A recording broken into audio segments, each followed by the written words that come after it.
All right, our first speaker is Hore Lacy. Ian is based in Melbourne as a Senior Research Analyst with the World Nuclear Association, an international trade association based in London. His focus is public information on nuclear power.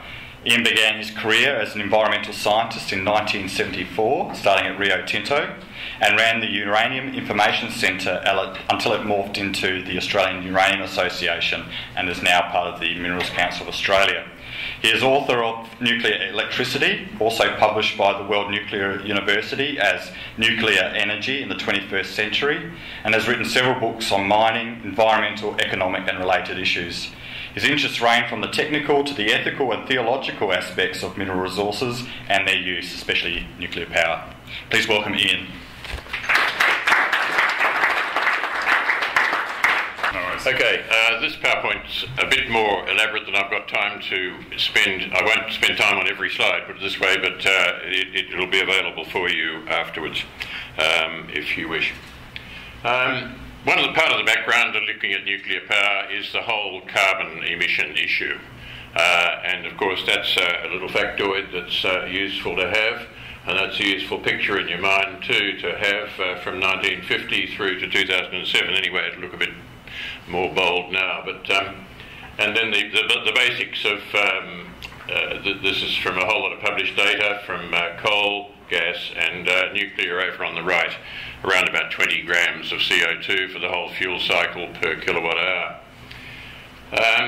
There is an important point to keep in mind between coal and gas too here. The coal on the left, gas is obviously much less CO2 emissions from actually burning it.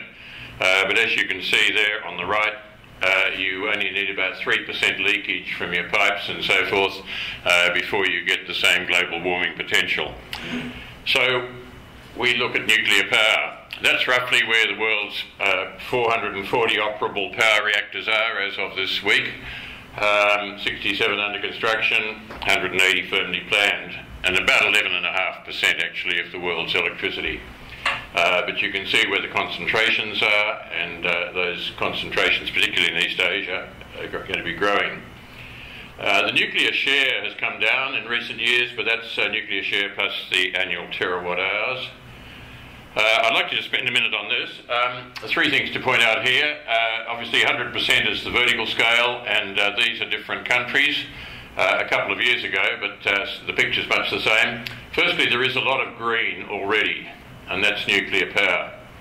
Secondly, there's a lot of red, and that's coal, which is 1 kilogram per kilowatt hour, roughly, of CO2. And we all know the political pressures there. That's little old Australia over on the right, by the way. And thirdly, there's a lot of yellow, which is gas, which has a certain price volatility to it. The world's sources of mined uranium, the main thing to point out here is that whereas a lot of oil comes from this part of the world, uranium comes from a diversity of places which are a little bit more congenial politically in terms of long-term planning. So the main drivers for nuclear expansion are firstly basic economics, and secondly energy security. There's geopolitical aspect which is weighing more heavily as time goes on. Just ask the Europeans at the moment in respect to Russian gas supplies and so on. Prospect of carbon emission costs, and insurance against future fuel price increases, because as you'll see in a minute, nuclear power fuel is a very small part of the expense.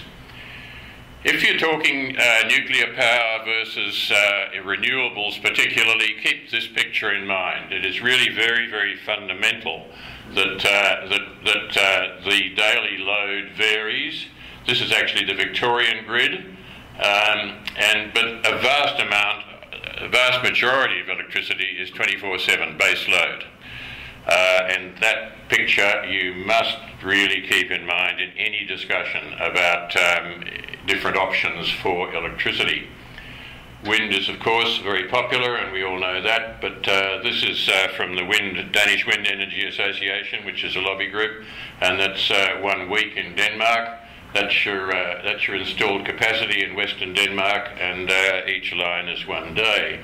Or if you like to look at Southeast Australian wind farms, a week in May, and that's, again, your installed capacity here, and that doesn't actually coincide very well with the peaks.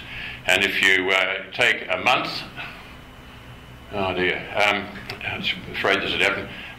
If you take 1 month here, you've got that's your daily demand on the right-hand scale, I think, and that's your wind percentage capacity on a different scale altogether. But you can see that they don't line up. This is solar, big solar thing in Spain, 10, 20 megawatt ones, and obviously solar things are good in a sunny climate when the sun's shining. That doesn't necessarily coincide with your peaks too well either. So we go to nuclear power, and let me tell you the story of the French situation. Oil crisis in 1973, they already had a bit of nuclear, but at that point they decided that they'd pull all the stops out for nuclear, and the first of the new units, 58 new units, started up in 1977, and that's the way it looks, up to 75, 78% nuclear, and that's very sort of carbon efficient, and that's what it looks like on a map, and it's the cheapest kilowatt hours in Europe, pretty well. So they are laughing all the way to the bank. Let's look at Finland. This is the basis on which the Finns made a big decision some time ago. That's the spot price in May 2003. Here's nuclear, and there's three things to notice. One is that's the capital cost in the pink, which is a great deal more than gas and about double coal. Secondly, operation and maintenance, similar to coal. But here, look at the fuel cost. The comparison there of projected fuel costs and numbers crunched. And then if you add on 20 euros per tonne carbon dioxide costs, that's the comparison you get. And that's why the Finns are building Olkiluoto 3 and about to build Olkiluoto 4 probably, and another one further north. But that profile of cost is well worth keeping in mind. And the actual costs in the US are like that. Bear in mind, however, that any US figures you see are almost certainly going to exclude capital. So this is just operation and fuel costs, and nuclear's down the bottom there and looking pretty good. Also, external costs are exercising people more and more. That is the quantifiable costs that are not borne by the electricity customer. And in respect to these technologies, you've got existing coal here, high greenhouse gas impact, and this is the air pollution impact. Well, coal can be good or bad, but nuclear's down here with low greenhouse and low pollution, which is another reason the Chinese love it. Uranium supply, I probably don't need to convince a mining audience that the Earth has not increased in size 2.5 times since 1975. Something else has changed, so that we've got vastly increased known uranium resources, and of course it's all around this word known. But my word, this message needs to be put out to people continually, and as a mining audience, please pull your weight in doing that. But there are some people with very strange ideas about mineral resources and what's known about them and when we're going to run out of them. And of course that curve correlates pretty well with exploration expenditure cumulatively. World uranium production was of course a lot of production in the 1950s and 60s for weapons stockpiles, well before the demand from reactors picked up. The black line is the reactor demand. The pink line is my calculation of what the nuclear navies were also using. And for quite a long time, the world, just the reactor demand, let alone the total demand, was a great deal more than supply from mines. But that difference is happily closing. As well as power generation, there are a whole lot of other things you can use nuclear heat for. And of course, nuclear power essentially generates heat. This is the current generation of reactors, around about 325 degrees Celsius. Fast reactors are about 550, and then the high temperature gas cooled reactors, you're getting up to about 950 degrees. and there's a whole lot of potential there, particularly with regard to thermochemical hydrogen production. That's looking a fair way out, but I think your Royal Commission is going to be looking a fair way out. So that's those figures are actually from IAEA. I think some of them are a little bit funny, but never mind. Nuclear desalination is really becoming quite strongly focused now. In fact, there's been a journal published for about the last 10 years on nuclear desalination. Two processes, either reverse osmosis using electric pumps, typically off-peak or any time you like, but notably off-peak, and secondly distillation, which is scope for cogeneration. And that's a large desal plant in Singapore, which is not nuclear driven, but it's indicative of some of the large plants that are being built, I should say. Electromobility, plug-in, particularly electric vehicles and hybrids, charging off-peak. This thing sold 90,000 last year, and that has the effect of increasing the proportion as base load. So with overnight charging, you can conceivably fill in here, and that means that your load curve looks like that, which means that you've got a whole lot more electricity that is being generated very cheaply. Generally speaking, your base load is the cheapest electricity and your peak load is the most expensive per kilowatt hour. Nuclear process heat, particularly in South Africa, where I think 40% of their oil comes from coal, you can do some quite spectacular things by using nuclear heat there instead of the fossil fuel. Nuclear fuel cycles, just to state what probably most of you know, a neutron hitting a fissile isotope such as U-235 gives you an unstable nucleus which splits into two fission products. These are typically quite radioactive, but relatively short-lived compared with some other things, and a whole lot of spare neutrons, and that keeps the chain reaction going. So let's look at a couple of fuel cycles, and we'll come back to this one in particular later. This is what you'd call the open fuel cycle, with mining and milling here at the mine site, like Olympic Dam, tailings typically generated there, but not from ISL. And then overseas, conversion, which is simply a chemical process, enrichment, which is quite an energy intensive, or used to be energy intensive, it's not nearly much so now. And about 1/6 of the uranium goes on to fuel fabrication, and the rest is parked in a paddock as tails. Almost a waste product, but not quite, as we'll see in a minute. And then, of course, it stays in the reactor for about 3 years, goes to storage and eventually disposal. And for countries like the Scandinavian countries and the US, that is their policy, to simply dispose of used fuel, which is actually a terrible waste. So the closed nuclear fuel cycle is what was originally envisaged, and that is all the same here, except that instead of just storing it, you reprocess it. About 1% of it goes straight off to fuel fabrication using some of this depleted uranium. And that gives you about a 28%, 30% increase in your efficiency of uranium use in the fuel cycle. Most of this is actually just parked, but it can be recycled straight away. And then only 3% is left to be vitrified and disposed of into some geological repository. So that's obviously far more efficient, but we can do better than that, as we'll see in a minute. Uranium conversion, purely a chemical process.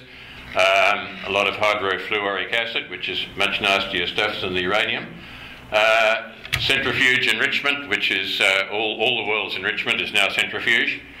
So any numbers you get from previous processes, forget them, because they're about 50 times less efficient energy-wise.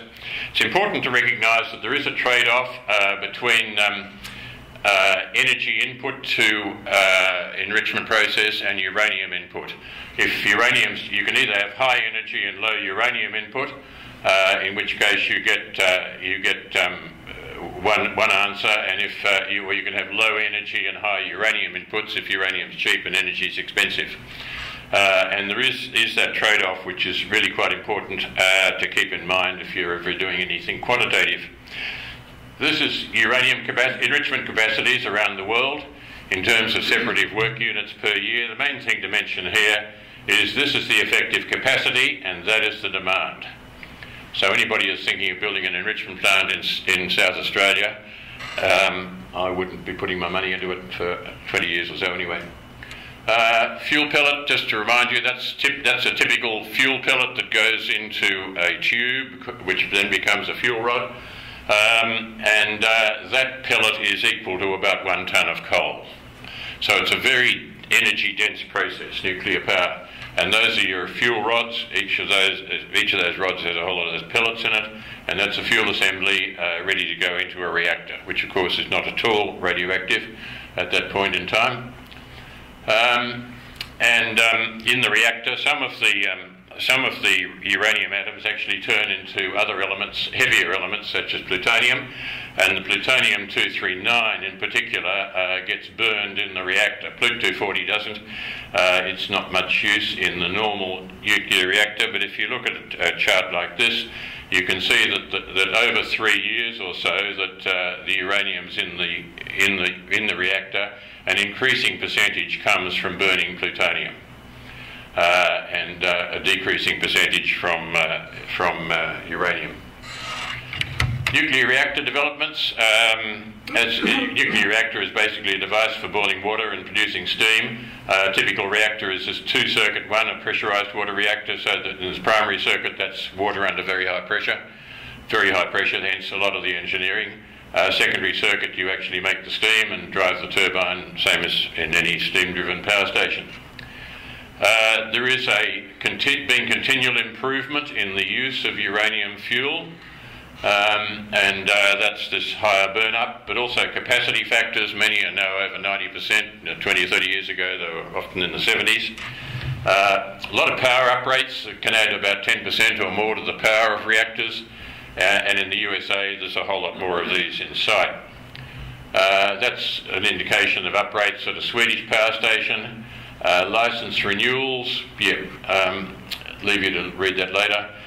This is cumulative reactor years of operation with 3 accidents. No deaths, about 50 deaths from Chernobyl, but the learning curve is going on. And that's just a little factoid for your dinner parties.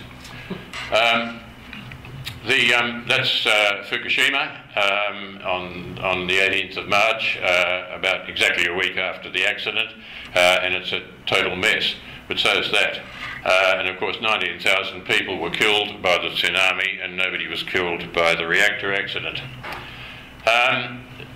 New reactors being built today are mostly what we call Generation 3. This is the first of the Generation 3 reactors in Japan from the mid-1990s, and that's an AP1000. Again, the slide's gone funny. And that's one of those being built in China, and that's it in February last year, which is the most recent slide I could get. Oh, sorry, May 2014. That's the most recent one I get. The main generation nuclear reactors are all big, as you can see from there, and if you were planning to build any of these in South Australia, you'd certainly need to increase vastly the connectivity to the eastern states. One is not this little Chinese one, which is a very high-tech, high-temperature reactor and really very exciting, but I haven't got time to digress.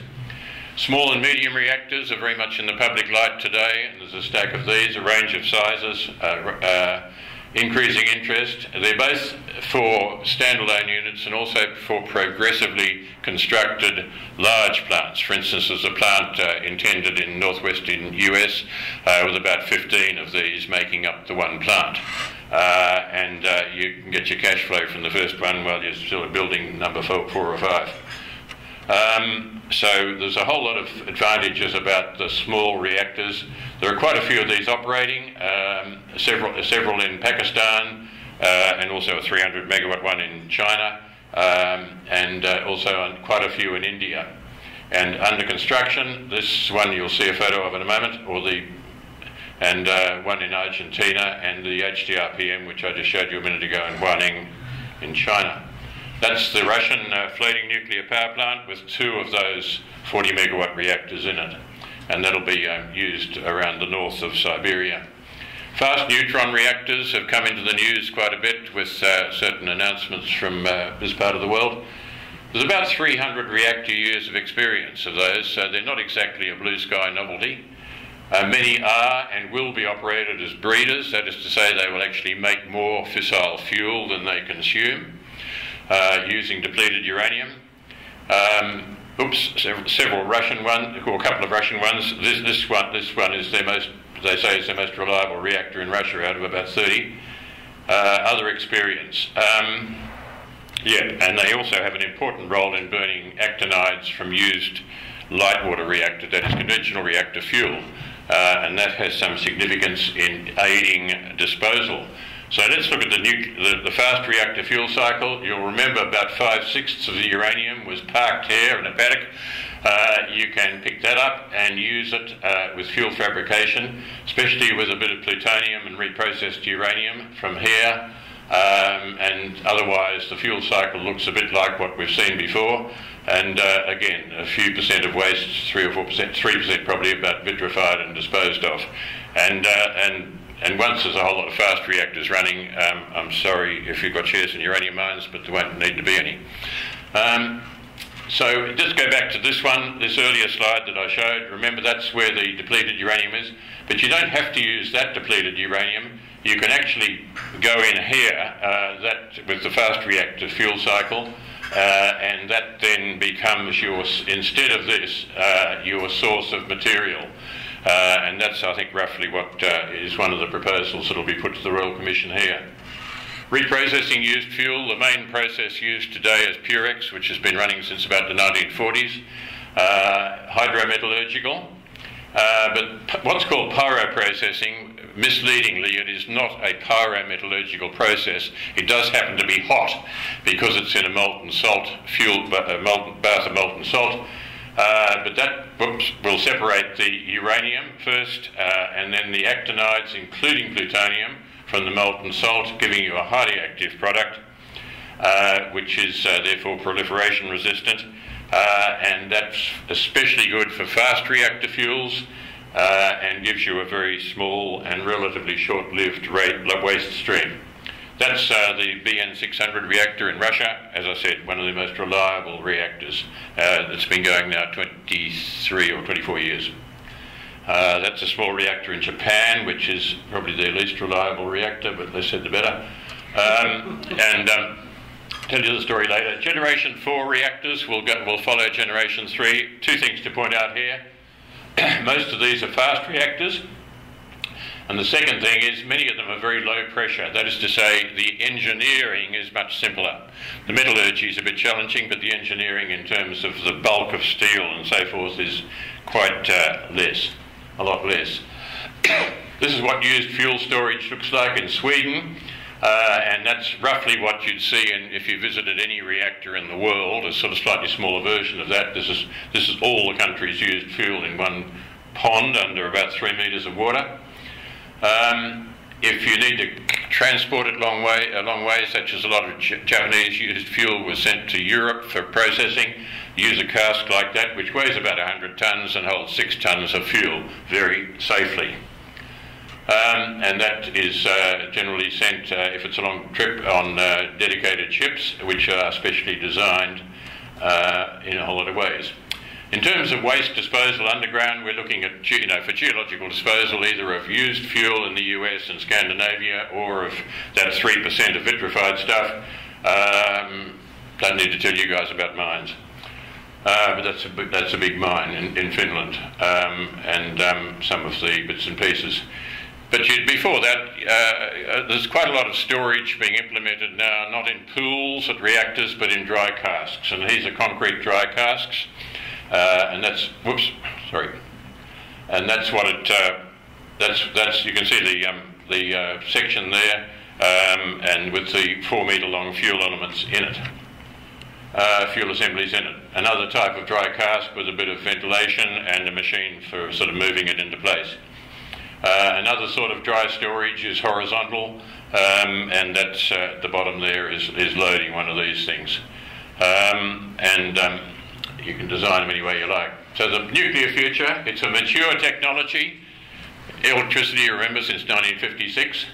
Increasingly competitive as fuel costs rise. Environmental drivers, carbon emissions and clean air. Energy security drivers, especially in the EU and USA. And part of the future supply more widely, I suggest. The picture for Australia. electricity demand to double by 2050. Nuclear, according to the Umpner report in 2006, 20 to 50% more expensive than coal, but there's been a 50% price rise since then, so the sums need redoing. And those were the other suggestions from Ziggy Swatowski's thing. Carbon emissions or CCS costs will greatly help competitiveness, and obvious part of the future base load supply in Australia, I suggest. Thanks very much.